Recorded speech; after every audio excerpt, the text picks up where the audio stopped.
Good morning student, मैं श्री दीपचंद चौधरी महाविद्यालय ललितपुर से प्रियंका पुरोहित। आज हम अपने आईटीआई की कोपा की क्लास कंटिन्यू करते हैं। लास्ट की क्लास में हमने benefit and component of computer network देखे थे। अब आज की क्लास में हम कंप्यूटर डिवाइसेस के बारे में पढ़ेंगे, है ना, कि कंप्यूटर डिवाइस होती क्या है। अब जब हम कंप्यूटर नेटवर्क के थ्रू दो सिस्टम को आपस में कनेक्ट करते हैं तो उस कनेक्शन के लिए या वो कनेक्टिविटी देने के लिए हमें कुछ डिवाइसेस की ज़रूरत पड़ेगी। अगर मान लो हम दो सिस्टम आपस में कनेक्ट कर रहे हैं तो कैसे कनेक्ट करेंगे, कुछ ना कुछ हमें डिवाइस रिक्वायर होगी, है ना। तो क्या है, उन डिवाइसेस के लिए कुछ ना कुछ हमें डिवाइस रिक्वायर होगी कि नहीं होगी, है ना। तो वो क्या क्या डिवाइसेस होती हैं ना, इन डिवाइसेस के बारे में आज हमें पढ़ना है। तो क्या है, सिग्नल की वास्तविक शक्ति को बढ़ाने के लिए नेटवर्क डिवाइस का प्रयोग किया जाता है। अब क्या है, इन डिवाइसेस से क्या है, ये सिग्नल की जो शक्ति है उसको क्या है, बढ़ा देती है ना। इसके अतिरिक्त नेटवर्क डिवाइस का प्रयोग दो या दो से अधिक कंप्यूटरों को आपस में जोड़ने के लिए भी किया जाता है। अब तो सबसे पहले हम जो देख रहे हैं वो क्या है, रिपीटर। क्या है, रिपीटर। रिपीटर क्या है, एक नेटवर्क डिवाइस है जो दो सिस्टम्स को आपस में नेटवर्क में कनेक्ट करने के लिए हम जिसका क्या करते हैं, यूज़ करते हैं। अब सबसे पहले हम पढ़ेंगे रिपीटर क्या होता है।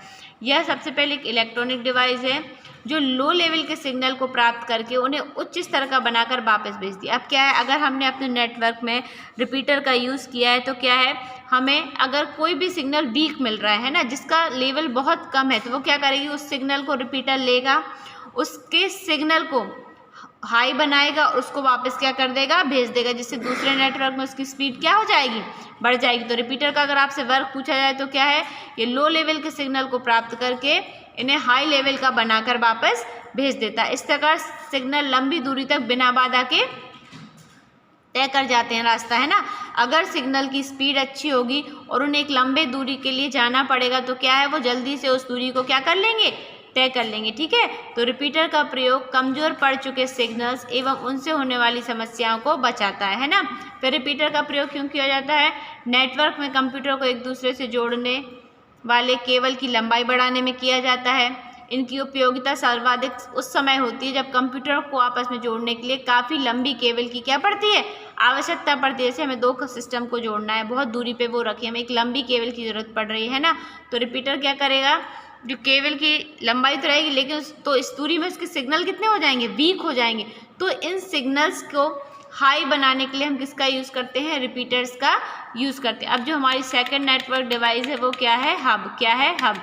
अब हब क्या है, इसका प्रयोग ऐसे स्थान पर किया जाता है जहाँ नेटवर्क की सारी केबल मिलती हैं, है ना। मतलब हब एक ऐसा प्लेस है जिससे सारे सिस्टम उस पर आके क्या हो जाएंगे, कनेक्ट हो जाएंगे, ठीक है।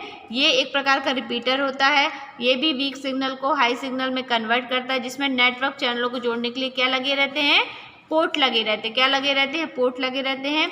आमतौर पर एक हब में कितने पोर्ट हो सकते हैं, मिनिमम 4, 8, फिर 16 एंड 24 पोर्ट लगे होते हैं। इसके अतिरिक्त हब पर प्रत्येक पोर्ट के लिए क्या होती है, एक इंडिकेटर लाइट होती है। मतलब अगर मैंने एक पोर्ट, मतलब एक सिस्टम का मैंने एक हब डिवाइस है, सपोज उस पर 16 पोर्ट की एक हब डिवाइस ली है, तो मैंने 16 सिस्टम उससे कनेक्ट किए।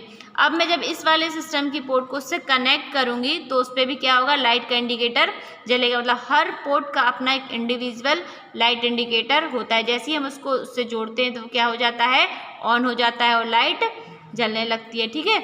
अब हब के थ्रू कंप्यूटर को जोड़ना और हब को आपस में जोड़ना या हटाना बहुत सरल होता है। एक बड़े हब में करीब 24 कंप्यूटर को जोड़ा जा सकता है। इससे अधिक कंप्यूटर को जोड़ने के लिए हमें एक अतिरिक्त हब की क्या पड़ेगी, ज़रूरत पड़ेगी, है ना। तो अगर मैंने एक अतिरिक्त हब लिया है तो इस प्रक्रिया को क्या बोलेंगे, डेसी